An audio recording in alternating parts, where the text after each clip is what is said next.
Hi friends, welcome back to Archana vlogs. Friends, ఈరోజు vlog ఏంటంటే మనమైతే సంక్రాంతికి ముగ్గులో గొబ్బెమ్మలైతే పెట్టుకుంటాం కదా! ఆ గొబ్బెమ్మలనైతే ఎలా రెడీ చేసుకోవాలో ఈ వీడియోలో చూపిస్తా, చూసేయండి. అలాగే మనమైతే ముగ్గులో గొబ్బెమ్మలు ఎందుకు పెడతామో తెలిస్తే కామెంట్ చేయండి.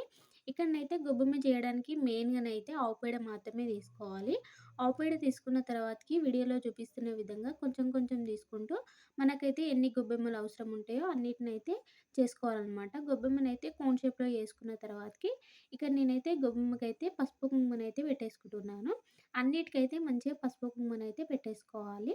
పసుపు, కుంకుమ పెట్టేసుకున్న తర్వాతకి ఇక్కడనైతే గొబ్బెమ్మకైతే గరక అండ్ పిండి పువ్వునైతే ఒక్కొక్క దానికి పెట్టుకోవాలనమాట. ఇక్కడనైతే వీడియోలో చూపిస్తున్న విధంగా ఒక్కొక్క దానికైతే అట్లా అన్నిటికైతే పెట్టేసుకోవాలనమాట. గరక అండ్ పిండి పువ్వు పెట్టేసుకున్న తర్వాతకి మనమైతే ముగ్గులో అయితే పెట్టేసుకోవచ్చు. అలాగే గడప మీద గిన పెట్టుకోవాలి. వీడియో నచ్చితే ఒక లైక్ చేయండి.